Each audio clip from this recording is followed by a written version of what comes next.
I want to start off saying I was very impressed when people showed up here in the snow.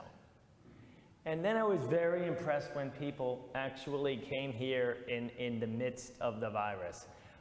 But for you to show up when Simmons is coming to Philadelphia is the absolutely best thing, because you could be at home booing on your TV sets, and instead you came here. So I definitely appreciate that. And just to kind of bring us all up to speed where we've been, now on the first week we talked about finding your calling and how George Washington found his calling. And what we do here is we're looking at Washington, we're looking at history, but we're not just looking at it as history, we're looking at it as a way we can live our own lives. It's the way we can learn about our business and about our personal lives from George Washington, from some of the other founders. So next week, I'm going to tell you maybe just as important as the first week. You know, I said the most important thing really is finding your calling, because nothing works if that doesn't work. But next week, we're going to talk about mindset. And what's so exciting about mindset is that we're learning a lot more. The neuroscience and neuroplasticity is looking at these things, and we're learning that a lot of things that people like George Washington did are now backed by science. And we're learning that you can actually change the physical landscape of your brain. And what we're going to talk about is George Washington when he was in the 7 Years' War, and then George Washington when he was in the Revolutionary War, and the changes he made. And that change was from mindset. So it's going to be a really exciting one. But this night, I'm particularly excited because, as I said, we love to talk about George Washington in terms of what can we learn from him, what leadership lessons. And I love to hear from historians, and I love to hear from people who actually have participated in history and done things. And those two things don't always mix, but they do tonight. We're very fortunate to have Dr. Harrison come to talk to us about George Washington. Now, she's going to come sign her book afterwards, and I'm going to encourage everyone to get it, because anyone who has an interest in George Washington is going to want to have this book. Because what she did was actually find out the books George Washington read. And you think, okay, well, you look up the name of the book. No, you look up the library. Well, some of the books were his, some of them weren't his, some of them were gifts. And so it was an incredible amount of research that she had to do to try to figure this out. But what's really exciting about her is that she has taken the principles of George Washington and she's used them in her own life. She's used them in her command experience in Iraq. So this is somebody, and I hope she's going to talk a little bit about that, because this is a real example of someone using the lessons of George Washington in the most intense circumstances and finding their value today. So I want us all to thank her for coming here. And I know you're really going to enjoy what she has to say. And then I really encourage you to get her book afterwards. She'll be selling her book and signing copies of her book. And I encourage everybody here to get a copy of the book. All right? And without further ado, Adrienne Harrison.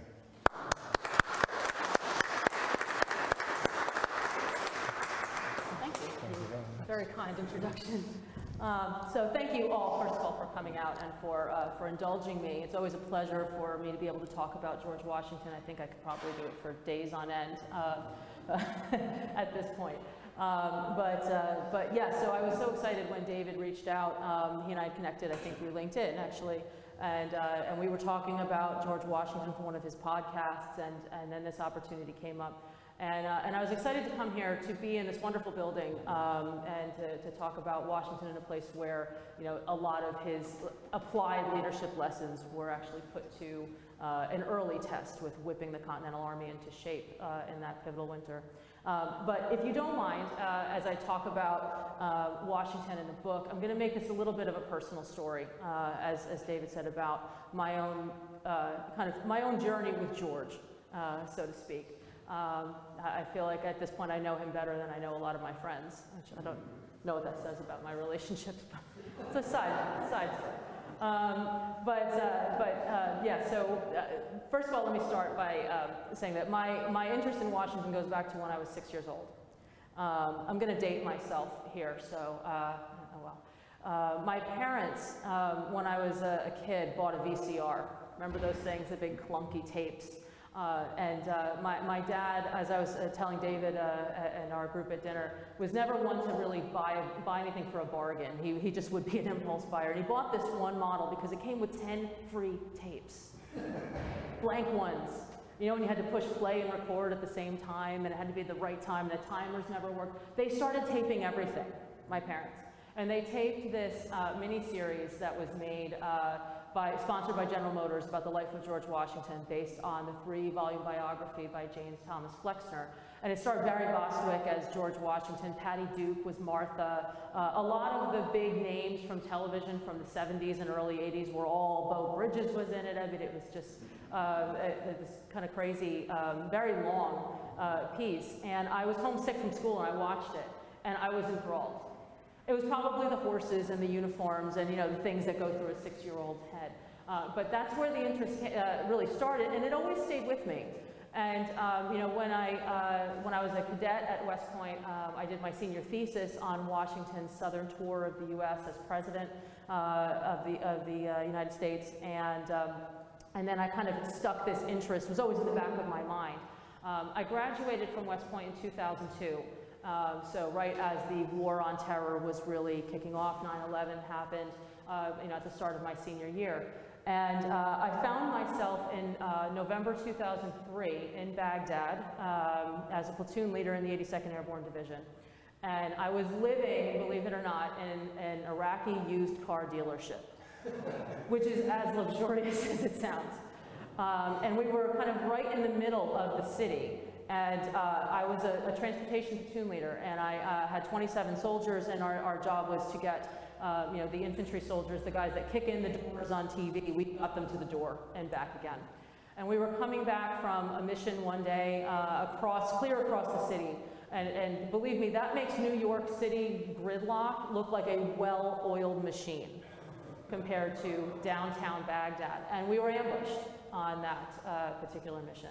And it was my first time as a 22-year-old second lieutenant getting shot at. And we got back, we all had ways of kind of dealing with when things like that would happen, to kind of decompress and you know, kind of get back to normal and be able to go to sleep that night. And my way, I mean, I've always been a big reader, and my friends and family had been sending me care packages with books, and a Washington scholar who I had met at West Point, a professor, he's now passed away sadly, Don Higginbotham, had sent me a copy of a recently published book about Washington, and I had been reading it. So, you know, George was on my mind when on this day, and I began to think about, you know, how did Washington do it? It was my first time ever getting shot at, and while everybody was fine, that experience brought the weight of having people's responsibility for people's lives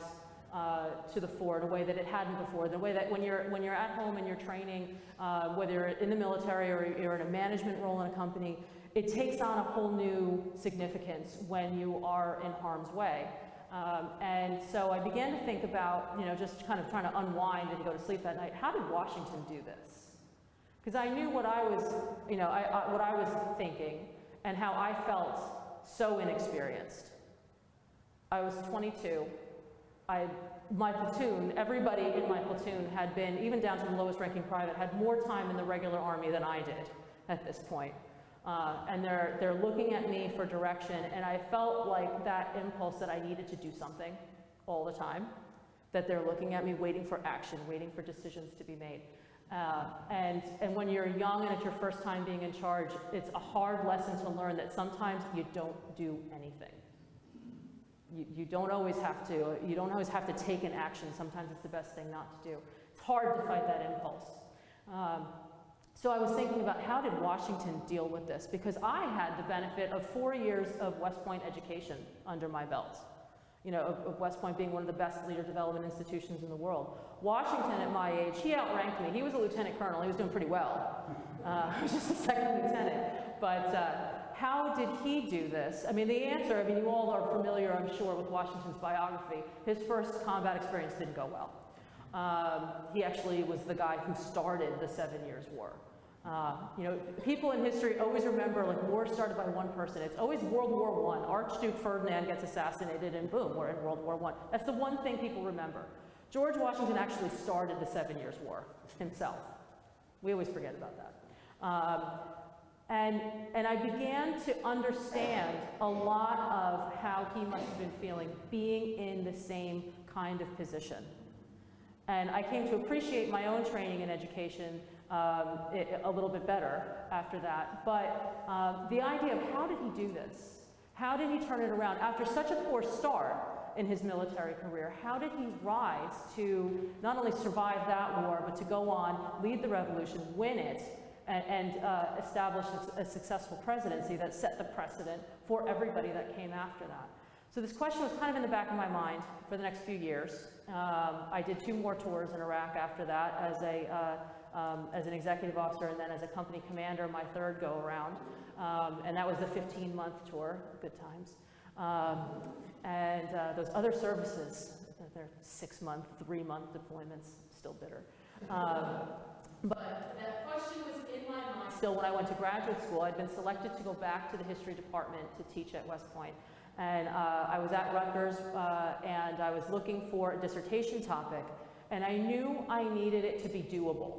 I had a finite amount of time to get this dissertation done, and so I thought, why not talk about something about Washington? Challenge. What else is there to say about this guy? He's one of the most studied biographied men in history, in world history. So what else is there to say? And I, was thinking and mulling around different ideas. And I read this book for a different class I was taking on early modern Europe called Reading Revolutions. And it was about this 17th century guy who had built this reading wheel. But the whole point was that how we read, when we read, what we read, says a lot about our experience and what we're going through at a time. Our reading is a reflection of ourselves.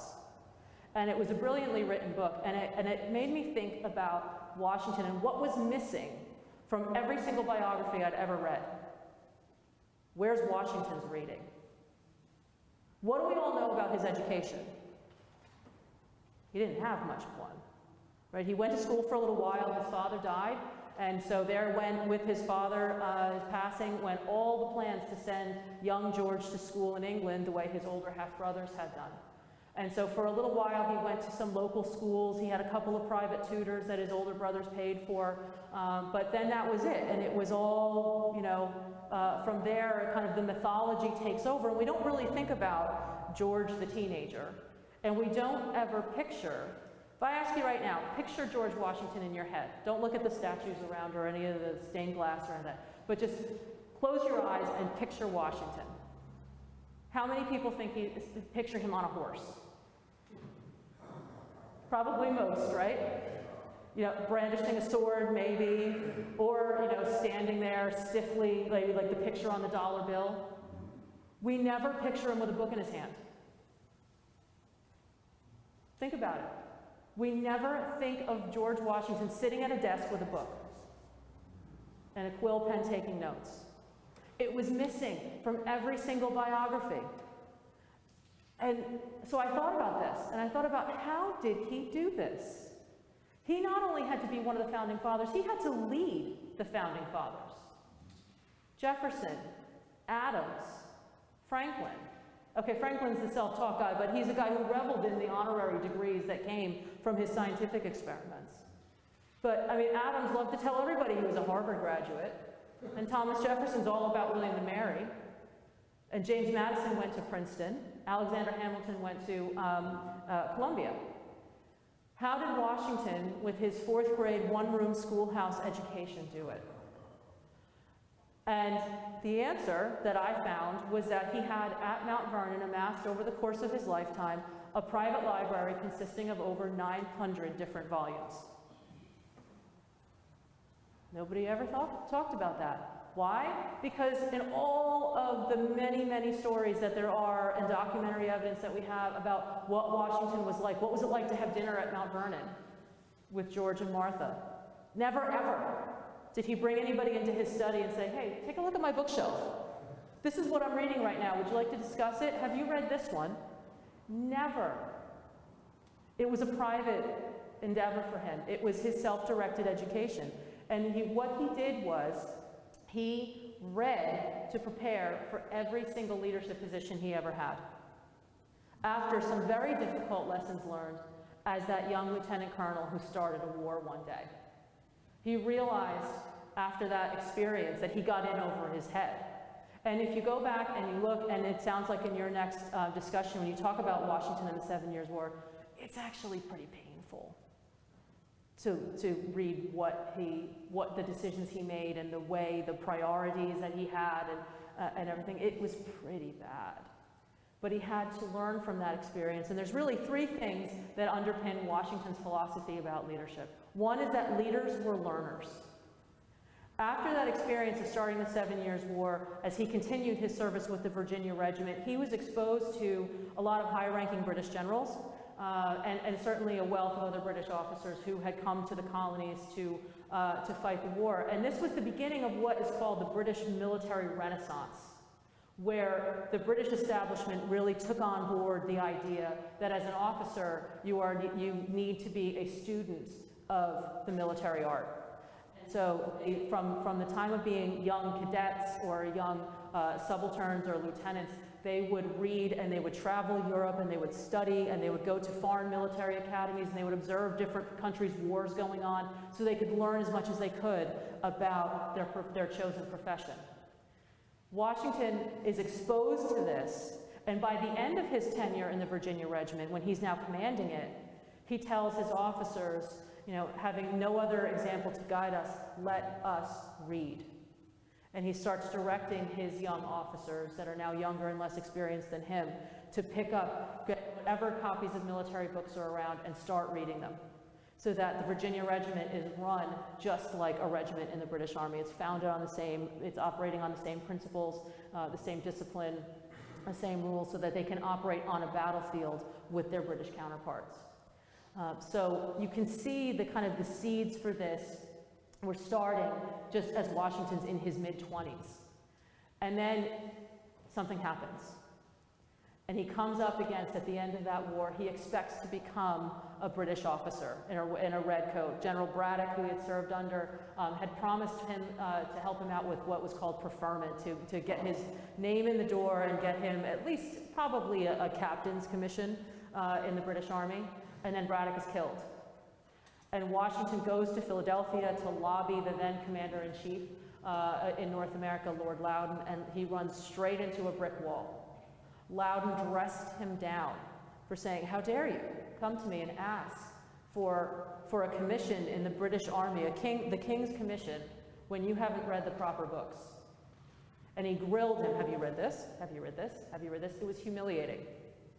That on top of the fact that Washington was an American, and he was born here and was of no significant English family, had no, respectable middle-class background, but certainly was not from a great aristocratic family from Britain, sealed his fate that he was never going to make it in the British establishment. And at that point, that Americanizing process begins, way before the first shot at the American Revolution is fired in Lexington. But then Washington, he hangs up his uniform and he goes and embraces being a civilian, right? Where every other man in Virginia is called colonel. He's addressed as colonel. He has that respect. He's the hero of the 7 Years' War because he does discover, although he made some early mistakes, he is cool under fire. He brought order out of chaos after Braddock was killed. He does a lot of heroic things, and he's a local hero. And he marries Martha. It's for her second marriage, as I'm sure you all know. And with that marriage, he's catapulted to the top rank of Virginia society. And he's also a member of the House of Burgesses. He had been elected, and now he's got to be a politician, something he was never comfortable with, right up through his presidency. And so as I began to reconstruct his reading, he had meticulous account books. From the time he was a teenager making his first purchases of paper and pencils to do his surveying on, all the way up to the end of his life, he kept track of every penny he spent. That's great for research purposes. I looked at that, and I looked for book titles. And I figured that if he took the time to actually buy a book, and he meant to the expense of buying them, books are luxury items, they're all produced overseas for the most part, then he had the intention of reading it. So I'm looking at what he's buying when, as he's going into the House of Burgesses. And I start to see that he's buying books on British history, on law, and on religion, on the Church of England and how the Church of England was run. Because back then, remember, church and state are one and the same. And so I'm like, that's interesting. And the first inventory was made of Washington's books that he made himself in the 1760s, right after he married Martha, and he took over the process of probating her first husband's estate, which was still, it was very lengthy and was still going on. And he took and purchased a bunch of books from her first husband's library, because he was very wealthy. He kept some for himself and some for his stepson's future education. And all of that is all nicely annotated. And so we see this idea of Washington being leaders or learners. You know, British officers are investing in their education, they're studying. Washington keeps up this habit of study to prepare him for whatever role he's in. Because sitting in the House of Burgesses, now he's with the likes of George Wythe, of the Randolphs, that are all well educated, most of which have been educated in England, which is like the next cut above certainly any American college or university.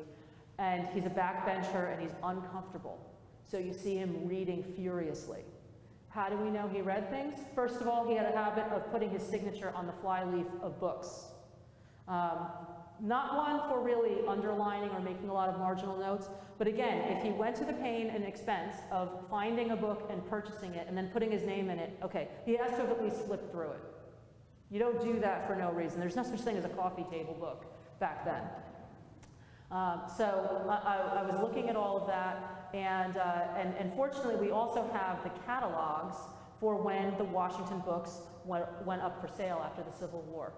And about a third of his collection is in the Boston Athenaeum still, where you can go and check them out. And I was working on my chapter on Washington, the early politician, the Virginia politician. And I was reading this book of his, which was really cool. I'm just going to geek out for a minute. It was really cool to sit there with one of Washington's books in my hand and to like run my finger over his signature. Thinking, this is worth a few $1 million. I can't believe they're letting me hold this. And I was reading this book about the Church of England, and I'm like, all right, my whole theory is just blown. This is not interesting. I cannot fathom what he was doing with this. I'm sure he didn't even read this. Like this is one that just sat on a shelf. And I turned the page, and I saw 2 gigantic thumbprints on the margins of the book. Like he had been writing and with a quill that gets messy, and he had ink on his fingers, and they were huge thumbprints there. And I said, okay, here's a little bit of evidence that he did at least read this far. And why all of a sudden, when I went back, and I'm like, why does this matter? The book was about a case that had played out in the British court system about the rights of bishops to be able to levy taxes on their parishioners. And at the same time as Washington was sitting in the House of Burgesses, almost the exact same type of case was working its way through the Virginia court system about title, mandatory title. So now it makes sense. You kind of fast forward to the American Revolution, and now Washington's on a whole new level, right? He's famous. He goes to the Continental Congress. He's wearing his uniform, and Franklin says, well, he's the tallest guy in the room. He's got to lead something. And he's made commander-in-chief of the Continental Army, and there had to be that moment of, what did I just say yes to? He's never led an army larger than a regiment being anywhere from 700 to 1,000 men, maybe. On a good day, probably averages more 300. And now he's got to lead an army that's fighting a war for, at that point, they didn't even know what in 1775. Are they fighting to reestablish the old relationship with Britain as the colonies? Are they fighting for independence? So, Washington's taking this all on, and he goes on a book-buying spree. He hired agents in Philadelphia and New York to say, buy every single text that you can find that has anything to do with the military, as long as it's in English. Because remember, he didn't read in any foreign languages. And so I was looking at this list of what all these military topics that he had. And it's really telling when you look at his war record through the revolution, right? Because if you've studied the actual war, you know that he lost more battles than he won. And when you look at his military reading, it's a lot of drill manuals, books that would have been given to sergeants and lieutenants. Because what were Washington's practical problems at the start of the war? How to prevent camp diseases like cholera and typhoid from ravaging rampaging through the ranks, and smallpox that would be epidemic every summer. You know, these volunteer farmer Minutemen soldiers, whatever you want to call them, militiamen, don't know anything about field sanitation and hygiene.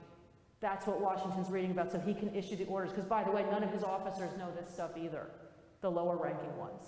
So his orders, if you go and you read them for the early years of the war, are bizarrely, it seems, fixated on where latrines are supposed to be located, how often laundry is supposed to be done. You know, no, you can't go skinny dipping in the Charles River outside of Boston. That kind of thing. Why is a commanding general fixated on this? Because he doesn't have anybody else. There are senior British officers that have volunteered, Horatio Gates and Charles Lee being the top two. They're not concerned with this stuff, but they're also not helping him. They know how to do it, they live this. They came up through the ranks of European armies. They're not really helping him out.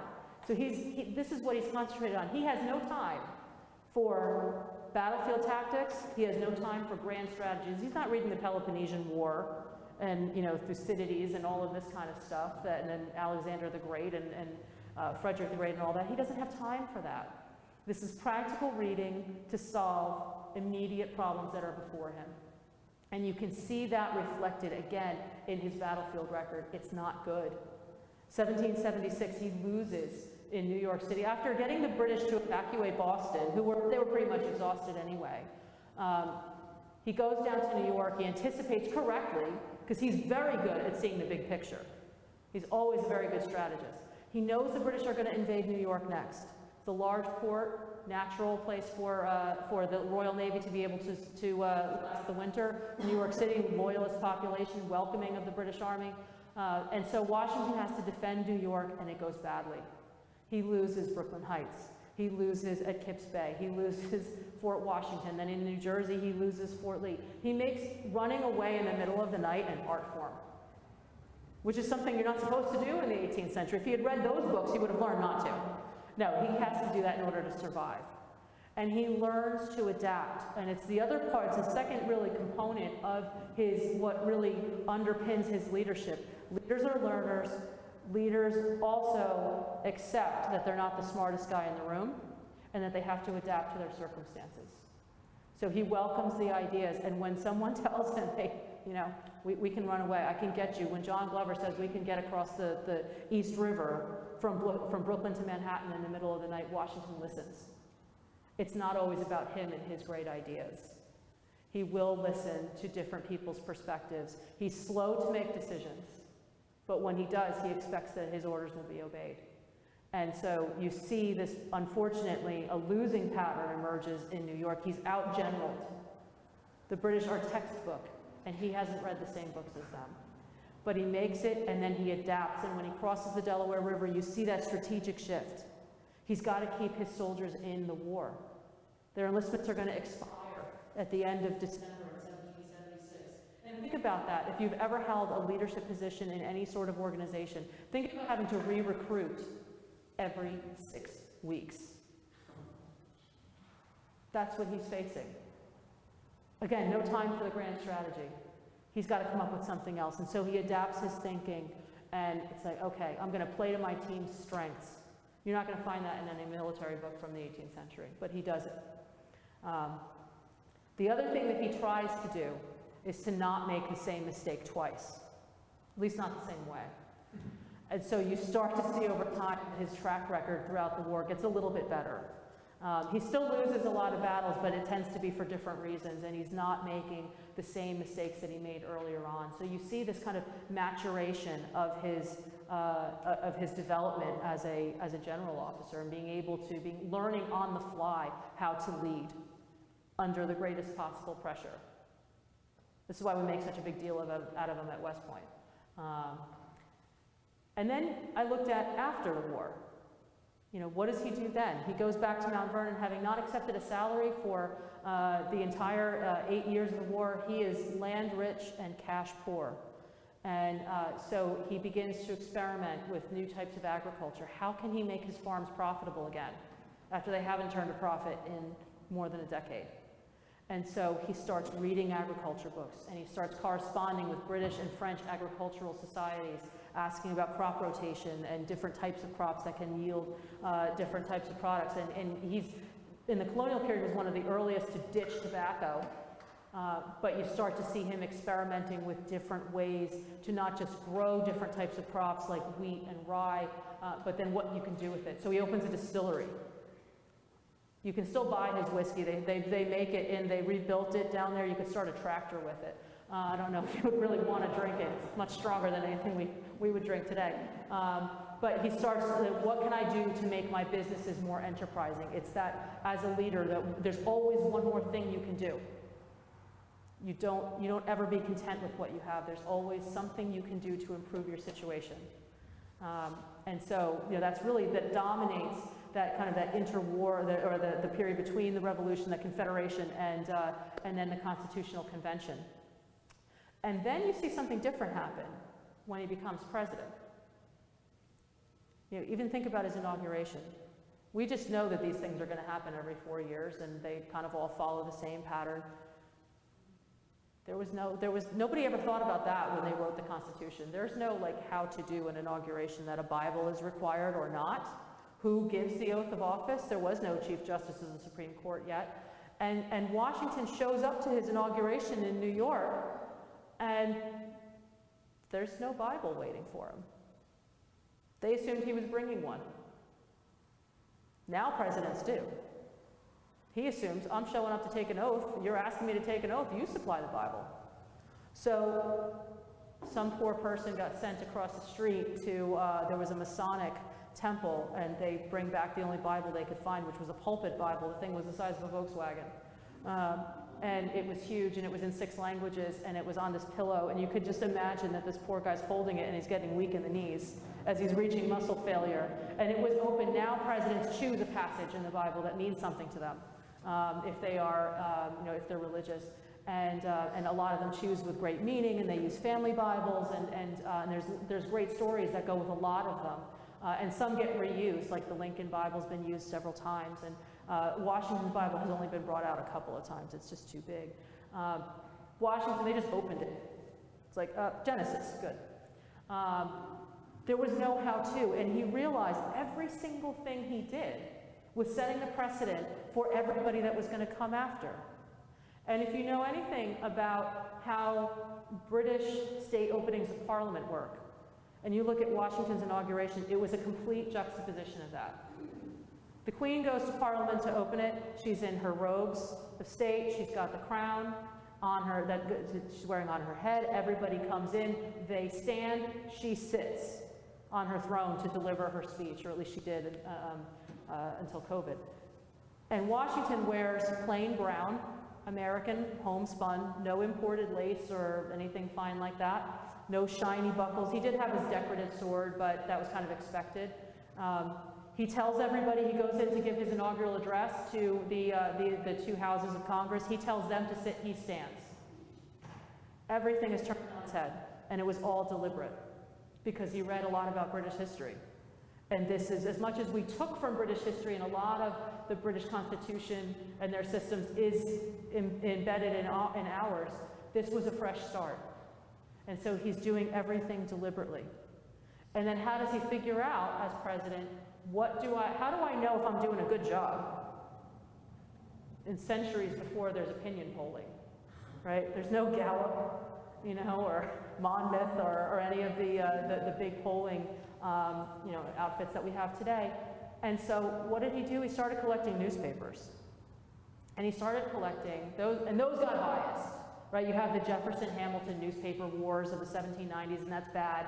And he's thin-skinned, and he can't take the criticism. So he's like, there's got to be a better source. And he turns to printed sermons.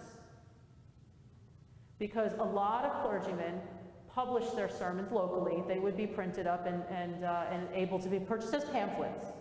And during the Revolution, every pulpit in America had become politicized, reflecting generally the local views of whether it was a patriot-leaning community or a loyalist one. And so Washington, who had collected printed sermons when he was a general, mostly people sending them saying, you know, hey, we talked about you and, you know, hope you say nice things about us. And he had his favorite clergyman that he would collect sermons from. He collected printed sermons as president, and they were a very early form of opinion polling. When there were controversial pieces of legislation, like the funding and assumption of state war debts, that the federal government was going to assume all the individual state war debts that had been accumulated, because each state was kind of operating as their own little entity, borrowing from overseas to get their militias in the field. Hamilton proposes as Secretary of the Treasury that the federal government should assume that to establish national credit. And for some states like Virginia, Washington's home state, they had already paid down their debt. So they weren't happy about it. They would, in effect, be paying twice if they had to pay federal taxes now. And so Washington starts looking for what are Virginia ministers saying about different things. The Whiskey Rebellion, he's paying a lot of attention to what Pennsylvania pastors were saying about the whiskey tax. And that's how he gauged whether or not his policies were popular or unpopular with the community. So you see him reaching for different types of print media depending on what he's doing, and it always has a direct application because he believes firmly in not winging it. He's learned the hard way back when he was a young man. You know, you go in unprepared, it's going to be bad and it's going to be embarrassing. And so the older he gets, the more prepared he feels he needs to be. And so you see this accumulation of reading getting bigger and bigger and bigger, but nobody sees him doing it because he doesn't want to get pulled into a discussion that he's not prepared for. He doesn't like intellectual conversations because he always feels like he's on the back foot. He doesn't like to say a lot in public. He's not a good public speaker. Doesn't think he's very good at it, and the teeth were a problem. The false teeth that he had were anchored in by one natural tooth that he had left, and they were on a hinge, on a spring. So talking, smiling certainly, chewing were all very painful. So he seldom liked to open his mouth in front of other people. So he had to find other ways to interact and other ways to gauge the public's perception of him. So that's how Washington used his reading. The other thing he did, he's obsessed with legacy. All the Founding Fathers were. They knew that everything that they wrote, that they said, that they left behind would be analyzed by all of us. And so Washington shaped the written record that was left behind. So lots of things are missing. As I looked at what's in this, the final inventory of that was made after his death when his estate was being probated, as was required by Virginia law, you had to count everything in the house. And what is missing? There are all these newspapers from his presidency, but all the Jeffersonian ones weren't there. Martha burned them because she couldn't deal with it. She couldn't deal with him having to deal with it. So as a historian, when you're writing about this, you have to interrogate your sources and you have to think about what's there but also what's not, and why is it not there. And Washington very much wanted, the way we picture him, go back to when I asked you to think about Washington, what does he look like in your head? That is exactly what he wants you to see. He didn't want us to see this other part because he never felt confident enough, right? So, you know, his leadership was based on always having to learn more, always having to do better. There's always self-improvement is the key to everything. You're not the smartest guy or woman in the room, and that's okay. Nobody wants the know-it-all to be in charge, right? Because it stifles other people's perspectives, and you get stilted decision-making that at some point isn't going to go well. and you try to never make the same mistake twice. So you see this getting better and better and better throughout his life, and then at the very end you see him trying to control it and trying to control what we think of him. And that's where, as a scholar looking at it and as a historian trying to understand him, I really saw Washington as the person. You could see how fragile he was. You can feel his emotions going through this, how unsure he was walking into Congress to have to discuss the Jay Treaty, or having to make a decision about whether or not they were actually going to try to lure the British into a battle or not. You can feel everything that he went through, and you can feel how nervous he was. He's not the statue. He's not the guy sitting on the horse. He is just like every other person who's ever stepped up into a position of responsibility and has felt unprepared. It's natural, it's normal, and that's where, as someone who has studied leadership and has been in leadership positions, I felt the most connected to him as a person, and to see his humanity.